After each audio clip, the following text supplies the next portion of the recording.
যার ভয়ে তুমি ভীতু সে অন্যায় ভীরু তোমাচে, যখনই জাগিবে তুমি তখনই সে পালাই বেঁধে। অথবা অন্ন চাই, প্রাণ চাই, আলো চাই, চাই মুক্ত বায়ু, চাই বল, চাই স্বাস্থ্য, আনন্দ উজ্জ্বল পরমায়ু, সাহস বিস্তৃত বক্ষপট। অথবা স্বার্থমগ্ন যে জন বিমুখ বৃহৎ জগৎ হতে, সে কখনো শেখেনি বাঁচিতে। এই সবগুলোই এবার ফিরাও মোরে কবিতার অংশ। কবিগুরু রবীন্দ্রনাথ ঠাকুর রচিত এবার ফিরাও মোরে কবিতাটি নিয়ে আজকে আমি আলোচনা করব। তাই ভিডিওটি তোমরা শেষ পর্যন্ত দেখো।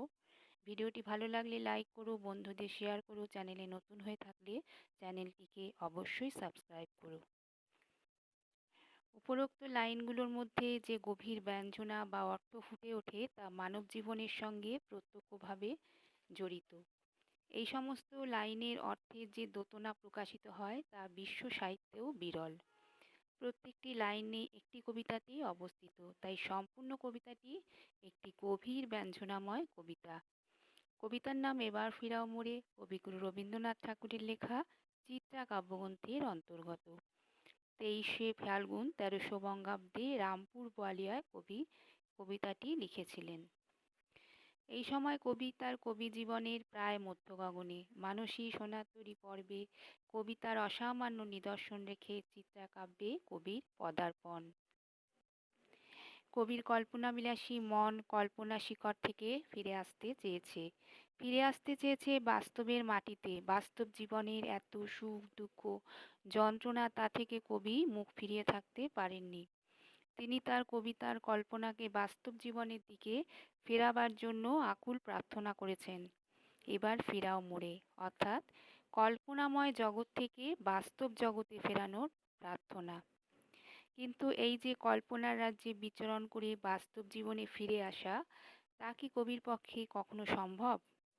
সম্মুখেতে যে কষ্টের সংসার রয়েছে তাদের নিবারণ করতে হলে মহৎ ব্যক্তিদের আদর্শ স্থাপনে যেমন কাজ হবে না, আবার জীবন সর্বস্ব ধন অর্পিয়াছি যারে, সেই সৌন্দর্যলক্ষ্মী সাধনা করলেও কষ্টের সংসার থেকে উদ্ধার পাওয়া যাবে না।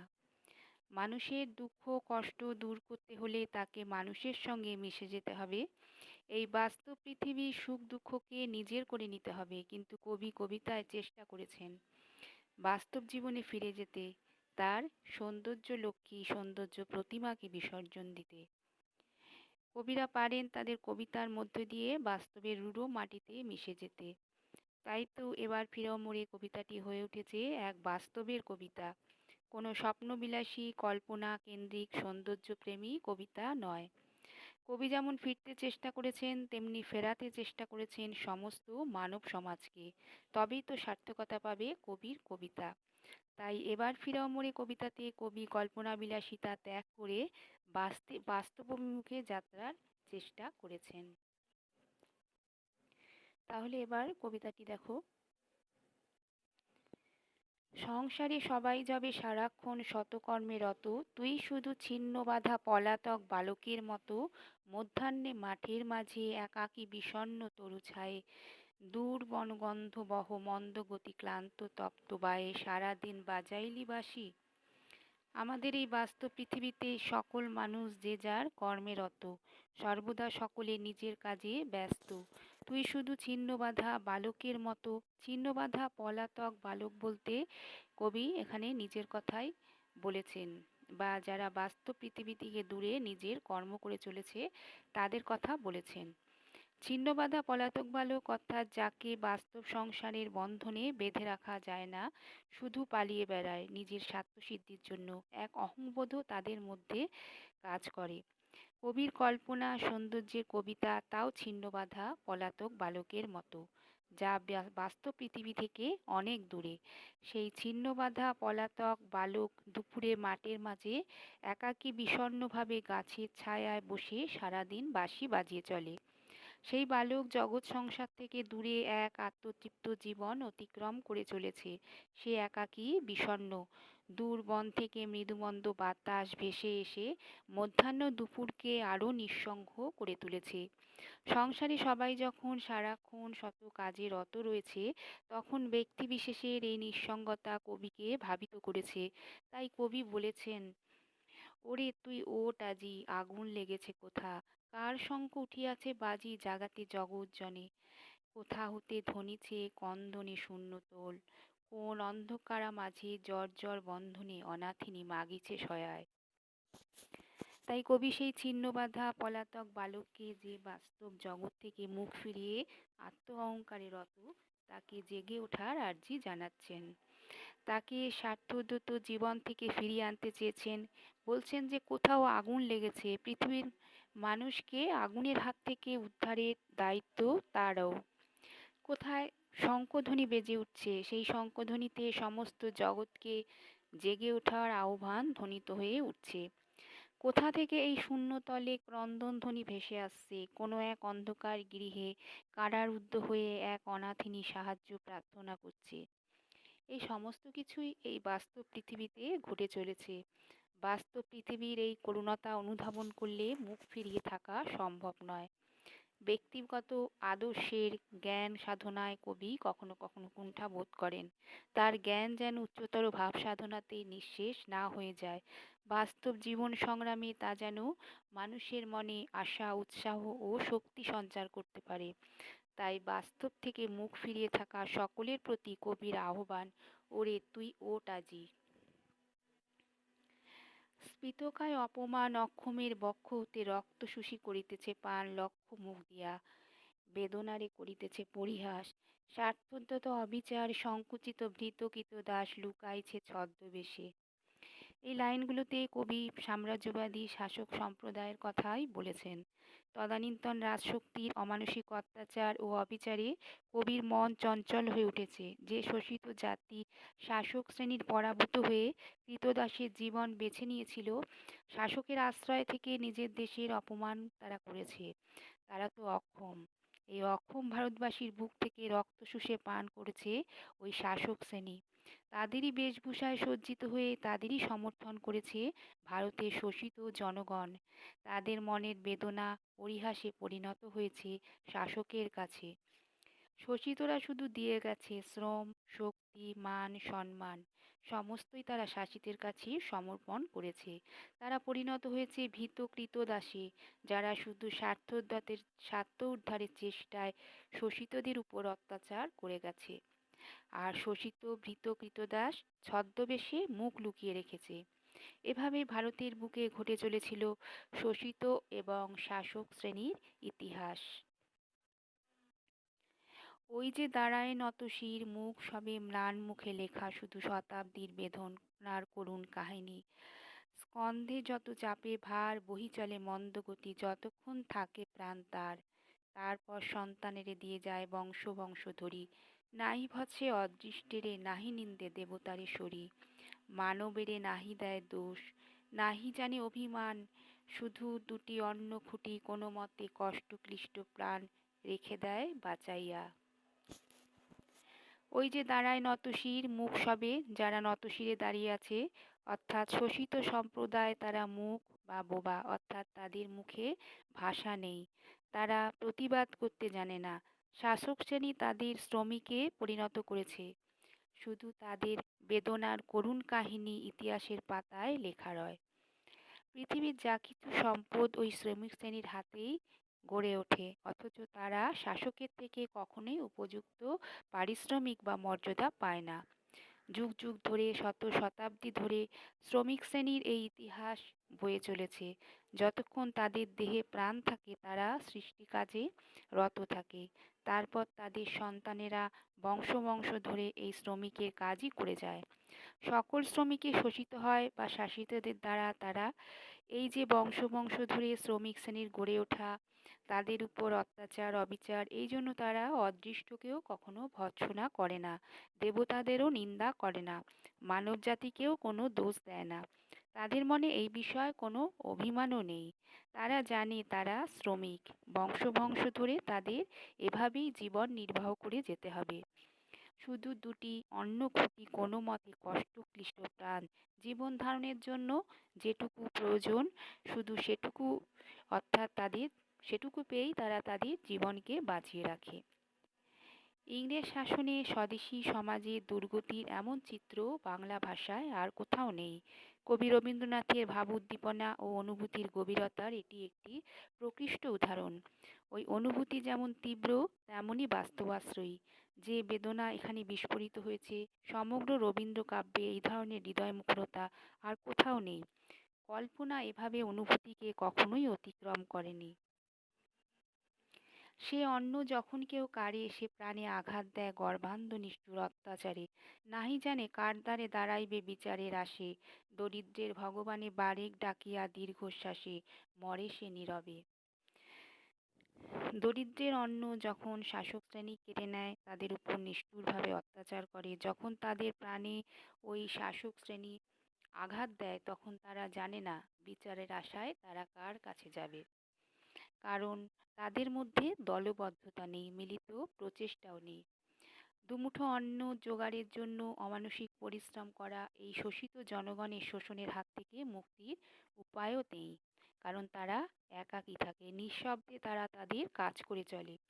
তাদের উপর অবাধে চলে ধনী শ্রেণী, শাসক শ্রেণীর অত্যাচার। দরিদ্র শ্রেণীর এই অত্যাচারের প্রতিবাদ বা বিচার করার মানুষের বড়ই অভাব। কারণ তারা দরিদ্র। নীরবে দীর্ঘশ্বাসী হয়ে ওঠে দরিদ্র শ্রেণীর একমাত্র সঙ্গী।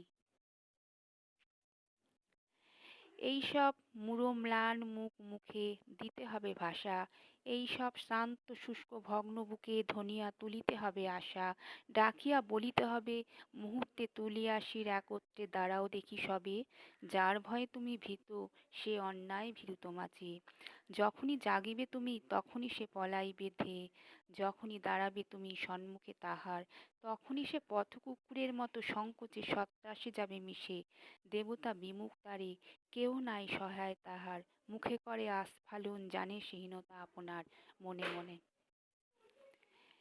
কবি দরিদ্র শ্রেণীর মূঢ় ম্লান মুখ মুখে, অর্থাৎ যারা মূঢ় বা জ্ঞানহীন, মুখ বোবা ভাষাহীন, তাদের মুখে ভাষা দিতে হবে। এই দরিদ্ররা নীরবে শাসকের অত্যাচার সহ্য করে, তারা কোনো প্রতিবাদ করে না। তাই তাদের মুখে প্রতিবাদের ভাষা দিতে হবে, তাদের মধ্যে জ্ঞানের আলোর প্রকাশ ঘটাতে হবে। দরিদ্র শ্রেণীর শ্রান্ত ক্লান্ত শুষ্ক ভগ্ন বুকে আশার ধ্বনি রনিত করতে হবে। এই দরিদ্র শ্রেণী শুধুই তাদের দৈনন্দিন জীবনকে টিকিয়ে রাখতেই ব্যস্ত, তাদের মধ্যে ভবিষ্যতের জন্য কোনো আশাও নেই। কারণ তারা জানে শাসকের পায়ে আত্মসমর্পণই তাদের চূড়ান্ত লক্ষ্য। মানুষের জীবনে যদি কোনো আশা না থাকে, তবে ভবিষ্যতের উন্নতিও তাদের স্তব্ধ হয়ে যেতে বাধ্য। শুধুমাত্র একটুকু আশাতে মানুষ যেমন অনেক কঠিন দুরূহ কাজ সম্পন্ন করে, তেমনি আশাহীন বুকে নেমে আসে জীবনের স্তব্ধতা। ক্ষুদ্রতায় আবদ্ধ হয়ে পড়ে তারা। এই ভাষাহীন আশাহীন মানুষদের অন্তরে ভাষার আলো, আশার প্রদীপ জ্বালানো এই কবিতায় কবির একমাত্র লক্ষ্য। তাদের মধ্যে অন্যায়ের বিরুদ্ধে প্রতিবাদের ভাষা জোগানোই আসল উদ্দেশ্য। এই দরিদ্র শ্রেণীকে ডেকে বলতে হবে, মুহূর্তে তুলিয়াসির একত্রে দাঁড়াও দেখি সবে, যার ভয় তুমি ভীত সে অন্যায় ভীরু তোমাচে। অর্থাৎ পৃথিবীতে অত্যাচারী মানুষের কোনো নৈতিক ভিত্তি নেই। অন্যায় কাজ করার জন্য তার মনে সর্বদা একটা দুর্বলতা থাকে। নিপীড়িত মানুষ যখন আত্মবলে বলীয়ান হয়ে একত্রে মাথা তুলে অত্যাচারীর সামনে দাঁড়াবে, তখন সে অত্যাচারীর মনে ভয় কাজ করবে। সংকোচের ত্রাসে সে তখন পথের কুকুরের মতো পালাতে চেষ্টা করবে। আসলে যা অন্যায় অসত্য তাকে চিরকাল শক্তির আস্ফালন দ্বারা রক্ষা করা যায় না। কিন্তু মানুষ চিরকাল একে নির্বিচারে মেনে নিতে পারে না। এক সময় রুখে দাঁড়ানোর চেষ্টা হবেই। পারিপার্শ্বিক অবস্থার চাপে আমরা অনেক সময় অন্যায়ের কাছে আত্মসমর্পণ করি। কিন্তু যখনই আত্মপ্রত্যয় দৃঢ় হয়, তখন ভয়শূন্য হয়ে অন্যায়ের প্রতিবাদ করাই শ্রেয়। অত্যাচারী ইংরেজদের বিরুদ্ধে আত্মবলে বলীয়ান হয়ে ভারতবাসী যেদিন রুখে দাঁড়ালো, সেদিন তারা এই দেশ ত্যাগ করতে বাধ্য হলো। পাপবোধ অন্যায়কারীকে দুর্বল করে তোলে। তাই জাগ্রত মানুষের আত্মশক্তির কাছে একদিন তাকে মাথা নত করতে হয়। অন্যায়কারীকে কেউ সহায়তা দান করে না, না মানুষ না দেবতা। তারা শুধু মুখে আস্ফালন করে। তারা জানে তাদের মন হীন কাজে লিপ্ত, আবার নিজেকে অন্যায়ের কাছে, ভয়ের কাছে গুটিয়ে রাখাও পাপ। সমাজের বৃহত্তর কল্যাণের স্বার্থে আমাদের কর্তব্য হলো অন্যায় প্রতিরোধে সর্বশক্তি নিয়োগ করা। পরের স্তবকে কবি বলছেন, কবি তবে উঠে এসো, যদি থাকে প্রাণ, তবে তাই লহ সাথে, তবে তাই করো আজি দান। বড় দুঃখ, বড় ব্যথা, সম্মুখেতে কষ্টের সংসার, বড়ই দরিদ্র শূন্য, বড় ক্ষুদ্র বদ্ধ অন্ধকার। অন্ন চাই, প্রাণ চাই, আলো চাই, চাই মুক্ত বায়ু, চাই বল, চাই স্বাস্থ্য, আনন্দ উজ্জ্বল পরমায়ু, সাহস বিস্তৃত বক্ষপট।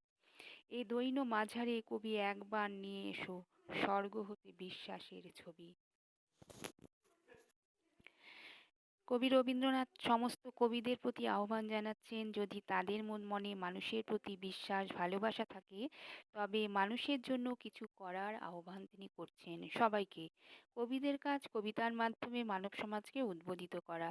তাই সকল কবিকে সামনের কষ্টের সংসারের সামনে কবি দাঁড়াতে বলছেন।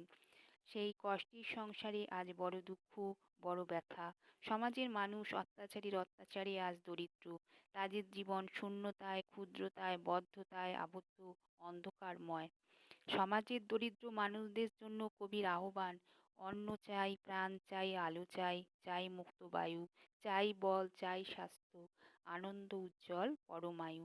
অন্ন, প্রাণ, আলো, বায়ু, বল, স্বাস্থ্য সমস্ত কিছুই মানুষের স্বাভাবিক অধিকার। এদের একটির অভাব হলে মানুষের মনুষ্যত্বের হানি হয়। সমগ্র মানব পরিবার অসুস্থ হয়ে ওঠে। তাই যতই কষ্টে, দুঃখে, দারিদ্র্যের সংসার হোক, প্রতিটি মানুষকে জীবন ধারণের জন্য প্রয়োজনীয় উপকরণের যোগান দেওয়া মানুষেরই কর্তব্য। কবিতায় নিজে উঠে এসে সকল কবিকে কষ্টের সংসারের মাঝে দাঁড়াতে বলছেন। কবি যেন সমস্ত কবিকুলকে মনে করিয়ে দিচ্ছেন, শুধু কল্পনার রাজ্যে বিচরণ করে তাদের কবিতাকে সুষমামণ্ডিত করলে হবে না, তাকে বাস্তবের জগতে সুখ দুঃখকে আশ্রয় করেও কবিতা রচনা করতে হবে। এ দৈন্য মাঝারে কবি একবার নিয়ে এসো, স্বর্গ হতে বিশ্বাসের ছবি। এই বিশ্বাস হলো একটি বড় তত্ত্ব, এটাই যেন আত্মবিশ্বাস। এই বিশ্বাসী আবার মানুষকে শক্তি, এই বিশ্বাসী আবার মানুষকে ন্যায় এবং সত্যকে জীবন্ত করে তোলে। এই বিশ্বাসই সেই বল, যার সম্বন্ধে শ্রুতি বলেছেন, ন্যায়মাত্রা বলহীনেন লভ্যা। স্বর্গ থেকে সেই বিশ্বাসকে মানুষের মনে কেন্দ্রীভূত করতে হবে। স্বর্গ মানুষের দেহ সংস্কারে ঊর্ধ্বে বিরাজ করে। মনের যুক্তিতর্কের দ্বারা তাকে লাভ করা যায় না। এই বিশ্বাস আত্মার ধর্ম। সমস্ত জগৎ যে একটা ন্যায় বিধানের উপর প্রতিষ্ঠিত, মানুষ যখন তা বিশ্বাস করতে পারে, তখন তার সাহস ও শক্তির সীমা থাকে না। সে যেন একটা দিব্য চেতনা, তাই তা স্বর্গের দান। মানুষের প্রতি মানুষের বিশ্বাসের ছবি কবি যেন স্বর্গ থেকে তুলে আনতে বলেছেন। তাই মানুষের মনে প্রকৃত বিশ্বাসের উদয় হবে, মানুষ জয় করবে দুঃখ, দরিদ্রকে। এবার ফিরাও মোরে, লয়ে যাও সংসারের তীরে, হে কল্পনের অঙ্গময়ী। দুলায়ও না সমীরে সমীরে, তরঙ্গে তরঙ্গে আর, ভুলায়ও না মোহিনী মায়ায়, বিজন বিষাদ ঘন অন্তরের নিকুঞ্জ ছায়ায়, রেখো না বসায়ে আর। কবি রবীন্দ্রনাথ কল্পনার পুঞ্জ থেকে বাস্তব মানব সংসারের দিকে যাত্রা করেছেন। এই স্তবকে কবি তার একান্ত আত্মমুখী সাধনার জন্য লজ্জা এবং অনুশোচনা প্রকাশ করেছেন। কবি কিটস একসময় মানব সাধারণের হৃদয় ধর্ম এবং আপন কবি স্বপ্নের বৃথা অভিমান স্মরণ করে দীর্ঘশ্বাস ফেলেছিলেন। বলেছিলেন, they seek no wonder but the human face. কবি রবীন্দ্রনাথও কল্পনার কুঞ্জ রঙ্গভূমিতে আর বিচরণ করতে চাননি। কল্পনাকে আশ্রয় করে তিনি তার বাতাসে বাতাসে, তরঙ্গে তরঙ্গে আর ভেসে চলতে চান না। কোনো মোহিনী মায়াও ভুলে থাকতে চান না। কোনো নির্জন বিষাদঘন অন্তরের নিকুঞ্জ ছায়ায় তিনি বসে বসেও আর কবিতা লিখতে চান না। জগৎ সংসারের প্রতি তার যে দায়িত্ব, সেই দায়িত্ব পালনের জন্য তিনি সংসারের মধ্যে উপস্থিত হতে চান। দিন যায়, সন্ধ্যা হয়ে আসে, অন্ধকারে ঢাকে দিশি, নিরাশ্বাস উদাস বাতাসে নিঃশ্বাসিয়া কেঁদে ওঠে বন। বাহিরুনু হেতা হতে উন্মুক্ত অম্বর তলে, ধূসর প্রসর রাজপথে জনতার মাঝখানে। দিন চলে যায়, সন্ধ্যা নেমে আসে, অন্ধকার চারিদিকে ঢেকে যায়। উদাস বাতাসে সমস্ত বন যেন কেঁদে ওঠে। বিষাদময় নিকুঞ্জ ছায়া থেকে উন্মুক্ত অম্বর তলে, পৃথিবীর তলে ধূসর প্রসর রাজপথে জনতার মাঝে কবি এসে দাঁড়ালেন। কোথা যাও পান্থ কোথা যাও, আমি নহি পরিচিত, মোর পানে ফিরিয়া তাকাও। বলো মোরে নাম তবু, আমারই করুণা অবিশ্বাস। সৃষ্টি ছাড়া সৃষ্টি মাঝে বহুকাল করিয়াছি বাস, সঙ্গীহীন রাত্রি দিন। জনতার মাঝখানে কোনো এক পথিককে কবি ডেকে বললেন সে কোথায় যাচ্ছে। কবি তার পরিচিত নয়, তবুও যেন ফিরে এসে তাকায়, তার নাম যেন বলে। কবিকে যেন সে অবিশ্বাস না করে। সঙ্গীনভাবে অর্থাৎ কল্পনার কুঞ্জে একাকী ছিল কবির বাস। রাত্রি দিন জীবন তাকে এভাবে অতিবাহিত করতে হয়েছিল। কবির মনে হয়েছে তার সেই জীবন ছিল যেন সৃষ্টি ছাড়া সৃষ্টি মাঝে। অর্থাৎ কবি কবিতা লিখেছেন যে কবিতা বাস্তব জীবন থেকে বহু দূরে কল্পনাকে আশ্রয় করে, মানব সংসারের দুঃখ ও দারিদ্র্য থেকে বহু দূরে কল্পনার রঙ্গভূমি কবির কাছে যেন সৃষ্টি ছাড়া সৃষ্টি মাঝে। এ যেন কবির নিয়তি, নিরুদ্দেশ্যের প্রতি কবির আক্ষেপ। বাস্তবের মাটিতে প্রথম পদার্পণের ইচ্ছা, জনতার মাঝে ধূসর রাজপথে হেঁটে চলার ইচ্ছা। তাই মোর অপরূপ বেশ আচার নূতনতর, তাই মোর চক্ষে স্বপ্নাবেশ, বক্ষে জলে ক্ষুধানল। কবি জগৎ সংসারে অর্থাৎ বাস্তব জগৎ সংসারে পদার্পণ ঘটেছে, তাই তিনি নতুন, তার আচার আচরণও নতুন। তার অপরূপ বেশভূষা, চোখে অনেক স্বপ্ন, বুকে অনেক ক্ষুধা। মানুষের দুঃখ দূর করার স্বপ্ন ও ক্ষুধা একই সাথে কবির মধ্যে প্রজ্বলিত। যেদিন জগতে চলে আসি, কোন মা আমারে দিলি শুধু এই খেলাবার বাঁশি। বাজাতে বাজাতে তাই মুগ্ধ হয়ে আপনার সুরে, দীর্ঘদিন দীর্ঘ রাত্রি চলে গেল একান্ত সুদূরে, ছাড়া এ সংসার সীমা। সে বাঁশিতে শিখেছি যে সুর, তাহারই উল্লাসে যদি গীত শূন্য অবসাদপুর ধ্বনিয়া তুলিতে পারি। মৃত্যুঞ্জয়ী আশার সঙ্গীতে কর্মহীন জীবনের এক প্রান্ত পারি তরঙ্গিতে, শুধু মুহূর্তের তরে। দুঃখ যদি পায় তার ভাষা, সুপ্তি হতে জেগে ওঠে অন্তরের গভীর পিপাসা, স্বর্গের অমৃত লাগি। তবে ধন্য হবে মোর গান, শত শত অসন্তোষ মহাগীতে লোভিবে নির্বাণ। কবি মনে করেছেন যেদিন তিনি জগতে এলেন, সেদিন কোন মা কবিকে তার খেলাবার বাঁশি দিলেন। সেই বাঁশি বাজাতে বাজাতে মুগ্ধ হয়ে দীর্ঘদিন দীর্ঘ রাত্রি কেটে গেলেও আপনার সুরে। সে সুর যেন সংসার সীমান্ত চেরে কল্পনার রঙ্গভূমি। সে বাঁশিতে কবি যে সুর শিখেছেন, সেই সুরের উল্লাসে যদি গীতশূন্য অবসাদপুরে ধ্বনি তুলতে পারে, মানুষের মধ্যে মৃত্যুঞ্জয়ী আশার সঙ্গীত জাগিয়ে তুলতে পারে, কর্মহীন জীবনের এক প্রান্তে এক মুহূর্তে যদি তরঙ্গ তুলতে পারে, সুপ্তির গহন থেকে যদি জেগে ওঠে অন্তরের গভীর পিপাসা স্বর্গের অমৃতের মতো, তবে ধন্য হবে কবির গান, সমস্ত মনের অসন্তোষ। কবি রবীন্দ্রনাথ নিজের কবি স্বভাবের সমস্ত দোষকে যেন এই স্তবকে স্বীকার করে নিয়েছেন। কি গাহিবে কি শুনাবে বলো মিথ্যা আপনার সুখ, মিথ্যা আপনার দুঃখ, স্বার্থমগ্ন যে জন বিমুখ, বৃহৎ জগৎ হতে সে কখনো শেখেনি বাজিতে। কবি যেন নিজের সুখ দুঃখকে মিথ্যা বলছেন। তিনি বলতে চেয়েছেন জীবন মানে আত্মমগ্নতায় ডুবে থেকে স্বার্থ চিন্তা নয়। আদি মরণের গুহা থেকে বেরিয়ে এসে আমরা সমবেত প্রচেষ্টায় তৈরি করেছি আলো ঝলমল মানব সভ্যতা। কিন্তু মানুষ স্বভাবতই স্বার্থপর। স্বার্থপরতা মানুষকে আত্মকেন্দ্রিক করে তোলে, আর তা থেকে তার জীবন গণ্ডিবদ্ধ হয়ে পড়ে। এই আত্মকেন্দ্রিক জীবন ধারণকে বাঁচা বলা যায় না। কর্মের মধ্য দিয়ে মানুষকে চিরদিন বেঁচে থাকতে হয়। পরের জন্য আত্মবিসর্জন ছাড়া পৃথিবীতে বেঁচে থাকার কোনো সার্থকতা নেই। মানুষ সমাজবদ্ধ জীব বলেই একে অপরের সাহায্যে তাকে বেঁচে থাকতে হয়। তাই বৃহত্তর জগৎ থেকে যে মুখ ফিরিয়ে থাকে সে স্বার্থমগ্ন, সে বেঁচে থাকতে শেখেনি।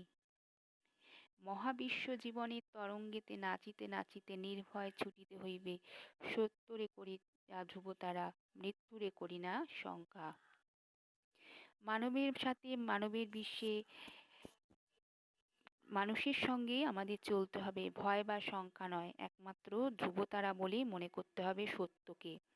তবেই শঙ্কা বা ভয় মানুষকে গ্রাস করবে না। দুর্দিনের অশ্রু জলধারা মস্তকে পড়িবে ঝরি, তারই মাঝে যাব অভিসারে তার কাছে।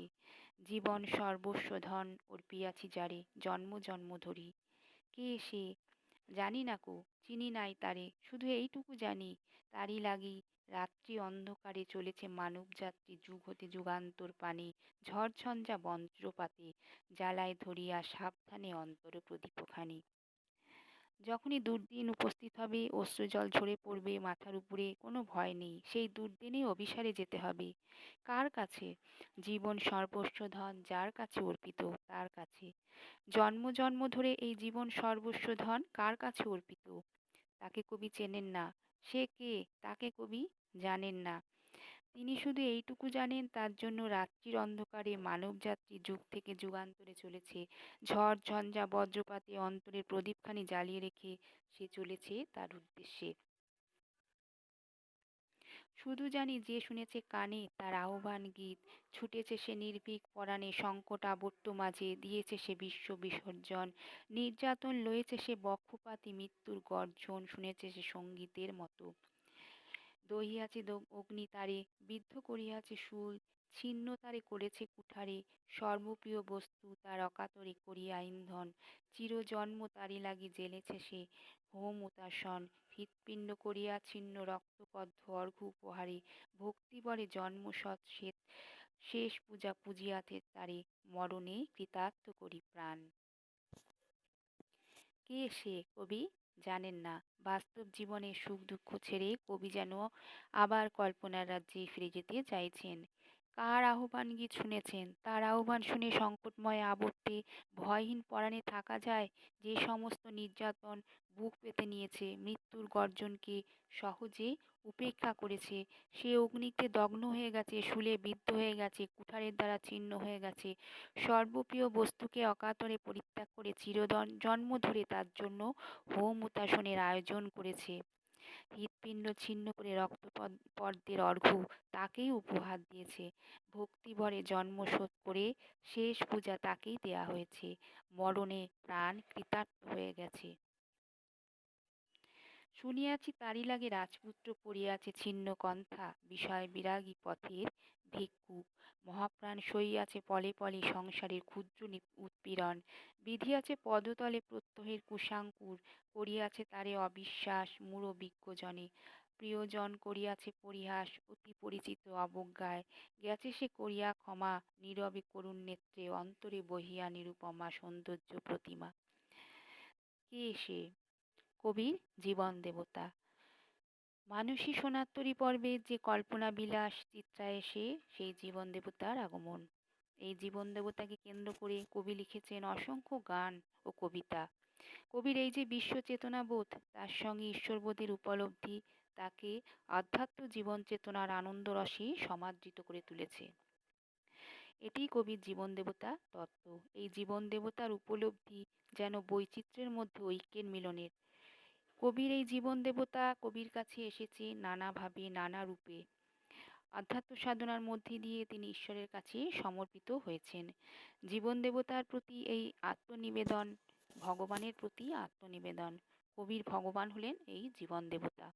পৃথিবীর সকল মানুষই ঈশ্বরে বিশ্বাস করে। এই ঈশ্বরের জন্য রাজপুত্র ছেঁড়া কাঁথা পড়েছে, সমস্ত বিষয়ে বিরাগী সন্ন্যাসী হয়ে গেছে পথের ভিক্ষুক, যে মহৎ প্রাণ পলে পলে সংসারের ক্ষুদ্র উৎপীড়ন সহ্য করেছে, প্রতিদিনের কুশের অঙ্কুর যার পদতলে বিঁধেছে, যে মূঢ় জ্ঞানহীন তাকে অবিশ্বাস করেছে অতি পরিচিত অবজ্ঞায়, যে প্রিয়জন পরিহাস করেছে তাকে নীরবে করুণ নেত্রে সেই ঈশ্বরের সৌন্দর্য প্রতিমা সর্বদা ক্ষমা করে দিয়েছে। তারি পদে মানি সপিয়াছে মান, ধনী সপিয়াছে ধন, বীর সপিয়াছে আত্মপ্রাণ, তাহারই উদ্দেশ্যে কবি বিরচিয়া লক্ষ লক্ষ গান ছড়াইয়াছে দেশে দেশে। কবির এই জীবন দেবতা ঈশ্বরের পায়ে, মানি তার মানকে সঁপে দিয়েছে, ধনী তার ধনকে সঁপে দিয়েছে, বীর তার নিজের প্রাণ বিসর্জন দিয়েছে জীবন দেবতার পায়ে। যুগ যুগ ধরে দেশে দেশে কত কবি এই ঈশ্বরকে নিয়ে রচনা করেছে লক্ষ লক্ষ গান ও কবিতা। শুধু জানি তাহারই মহান গম্ভীর মঙ্গলধ্বনি শোনা যায় সমুদ্র সমীরে, তাহারই অঞ্চল প্রান্তে লুটাইছে নীলাম্বর ঘিরে তারই বিশ্ববিজয়িনী পরিপূর্ণা প্রেম মূর্তিখানি বিকাশে পরমক্ষণে প্রিয়জন মুখে। দেবতার মঙ্গলধ্বনি শোনা যায় সমুদ্র বাতাসে, সমস্ত নীল আকাশে দেবতার আঁচল যেন লুটিয়ে রয়েছে। দেবতার বিশ্ববিজয়ের পরিপূর্ণ প্রেম মূর্তিখানি কোনো এক পরমক্ষণে প্রিয়জনের মুখেও যেন বিকশিত হয়। শুধু জানি সে বিশ্বপ্রিয়ার প্রেমে ক্ষুদ্রতারে দিয়া বলিদান, বর্জিত হইবে দূরে জীবনের সর্ব অসম্মান, সম্মুখে দাঁড়াতে হবে উন্নত মস্তক উচ্চে তুলি, সে যে মস্তকে ভয় নাই লেখে নাই লেখা, দাসত্বের ধূলি আঁকে নাই কলঙ্ক তিলক। কবি জানেন সেই বিশ্বপ্রিয়ার প্রেমে ক্ষুদ্রতাকে বলিদান দিয়ে জীবনের সব অসম্মানকে বর্জন করতে হবে। তার সামনে উন্নত মাথা তুলে দাঁড়াতে হবে, যে মাথাতে কোনো ভয়ের চিহ্ন থাকবে না, দাসত্বের ধূলি থাকবে না, কোনো কলঙ্ক তিলকও থাকবে না। তাহারে অন্তরে রাখি জীবন কণ্টক পথে যেতে হবে নীরবে একাকী। সুখ দুঃখ ধৈর্য ধরি বিরলে মুছিয়া অশ্রু আঁখি, প্রতি দিবসের কর্মে প্রতিদিন নিরলস থাকি, সুখী করি সর্বজনে। জীবন দেবতাকে অন্তরে রেখে জীবনের কাঁটামুক্ত পথ নীরবে একাকী পার হয়ে যেতে হবে। সুখে দুঃখে ধৈর্য ধরতে হবে, অশ্রু আঁখি কোনো এক বিরলে মুছে ফেলে প্রতিদিনের কর্ম নিরলস থাকতে হবে।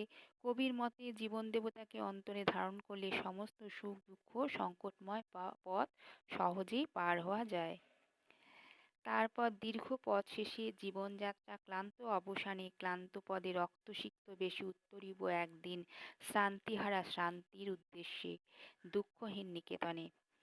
জীবন দেবতাকে অন্তরে ধারণ করে জীবনের দীর্ঘ পথ শেষে জীবনের অন্তিম সময় ক্লান্ত পয়ে শান্তিহারা শান্তির উদ্দেশ্যে দুঃখহীন নিকেতনে যাত্রা করতে হবে। জীবন দেবতাকে অন্তরে ধারণ করেই মৃত্যু পথের পথিক হতে হবে। প্রসন্ন বদনে মন্দ হেসে পড়াবে মহিমা লক্ষ্মী ভক্ত কণ্ঠে বরমাল্যখানি, করপদ্ম পরশনে শান্ত হবে সর্ব দুঃখ গ্লানি সর্ব অমঙ্গল।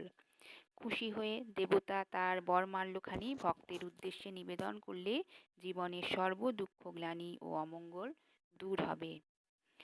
লুটাইয়া রক্তিম চরণতলে ধৌত করি দিব পদ আজন্মের রুদ্ধ অশ্রুজলে, সুচরি সঞ্চিত আশা সম্মুখে করিয়া উদ্ঘাটন, জীবনের অক্ষমতা কাঁদিয়া করিব নিবেদন, মাগিব অনন্ত ক্ষমা হয়তো ঘুচিবে দুঃখ নিশা, তৃপ্ত হবে এক টেমে জীবনের সর্বপ্রেম তৃষা। দেবতার রক্তিম চরণতলে রুদ্ধ অশ্রুজলে ধৌত করে দিতে হবে। এতদিনের বেদনা দুঃখ সব যেন অশ্রু ফেটে বেরিয়ে আসবে। সামনে জীবনের সকল আশা উদ্ঘাটন করে জীবনের অক্ষমতা দেবতাকে নিবেদন করতে হবে, ক্ষমা প্রার্থনা করতে হবে। জীবন দেবতার প্রতি এই আত্মসমর্পণের ফলে ঘুচে যাবে সকল দুঃখ, সকল অন্ধকারাচ্ছন্নতা। জীবন দেবতার প্রতি এই ভালোবাসায় তৃপ্ত হবে জীবনের সকল ভালোবাসা, সমস্ত প্রেম তৃষা ঘুচে গিয়ে জীবন তৃপ্ত হয়ে উঠবে। কবি যে উদ্দেশ্যে কবিতাটি শুরু করেছিলেন, অর্থাৎ কল্পনার সৌন্দর্যের ভূমি থেকে বাস্তব জীবনের সুখ দুঃখের মাঝে পদার্পণ, কবিতার শেষে কবি বাস্তব জগৎ ভুলে একেবারে তার নিজেরই সেই ভাবস্বর্গে আবার বিচরণ করেছেন। ওই অত্যাচার পীড়িত অন্নহীন দুর্বল দুর্গত জনগণকে তিনি সত্যের জন্য সর্বস্বপণ সুস্থ ও সবল থাকার জন্য প্রেরণা দান করেছেন এবং কবিতার শেষে জগৎ সংসার ও মানব সংসার থেকে বিস্মিত হয়ে সম্পূর্ণ নিজস্ব সাধনা এবং সাধনতন্ত্রের সৌন্দর্য প্রতিমা ও তার সাথে চিরমিলনের আকাঙ্ক্ষা ও আশ্বাসের কথা শুনিয়েছেন। এটি যেন সমস্ত মূঢ় ম্লান মুখে ভাষা যোগাবে, শ্রান্ত শুষ্ক ভগ্ন বুকে আশা জাগাবে। বড় দুঃখ বড় ব্যথা সম্মুখেতে কষ্টের সংসার থেকে মুক্তি পাওয়া যাবে এই দেবতার পায়ে নিজেকে সমর্পিত করলেই। এই দৈন্য মাঝারে দেবতার বরমাল্যই হয়ে উঠবে মনুষ্য জাতির একমাত্র পাথেয়। জীবনের সমস্ত সুখ দুঃখ যেন দেবতার কাছেই নিঃশেষ হবে। সম্পূর্ণ কবিতাটি যেন কবির আত্মকথা। তিনি তার নির্জনবাসিনী আত্মমুগ্ধা কল্পনাকে জনতা জীবনের দিকে ফিরাবার জন্য কবিতা লক্ষ্মীর নিকট আকুল প্রার্থনা জানিয়েছেন। এবার ফিরাও মোরে। ডক্টর প্রমথনাথ ঋষির মতে এই দীর্ঘ এবং গভীর আবেগময় কবিত্বপূর্ণ কবিতাটিতে এক মহৎ দোষ ঘটিয়াছে, প্রেরণার দ্বৈত বা বিরোধ ঘটিয়াছে। এজন্য উহা একটি সুডৌল সুসম্পূর্ণ আদ্যত্ব সঙ্গত রসমূর্তি ধারণ করে নাই। এ কবিতায় তাহার আরও কারণ লক্ষণীয়। কবি রবীন্দ্রনাথ কিছুতেই সাধারণ মানব সংসারের বাস্তব জীবনের বাস্তব নিয়তিকে তাহার সেই একান্ত আত্মগত ভাবনায় ও কবি ধর্মে স্বীকার করিয়া লইতে পারেন না। করিলে তাহার কবি জীবন ও কাব্য সাধনা মিথ্যা হইয়া যাইবে। তাহলে তোমরা কবিগুরু রবীন্দ্রনাথ ঠাকুর রচিত এবার ফিরেও মোরে কবিতার সম্পূর্ণ আলোচনাটি শুনলে। এই আলোচনাটি তোমাদের কেমন লাগলো তা আমাকে কমেন্টস বক্সে অবশ্যই কমেন্টস করে জানাবে, এবং ভিডিওটি যদি তোমাদের ভালো লেগে থাকে তবে ভিডিওটি অবশ্যই লাইক করবে, বন্ধুদের শেয়ার করবে, চ্যানেলে নতুন হয়ে থাকলে চ্যানেলটিকে অবশ্যই সাবস্ক্রাইব করবে এবং পরবর্তী নোটিফিকেশনের জন্য বেল আইকনটি অবশ্যই ক্লিক করবে। আজ তাহলে এই পর্যন্তই। ভালো থেকো সকলে।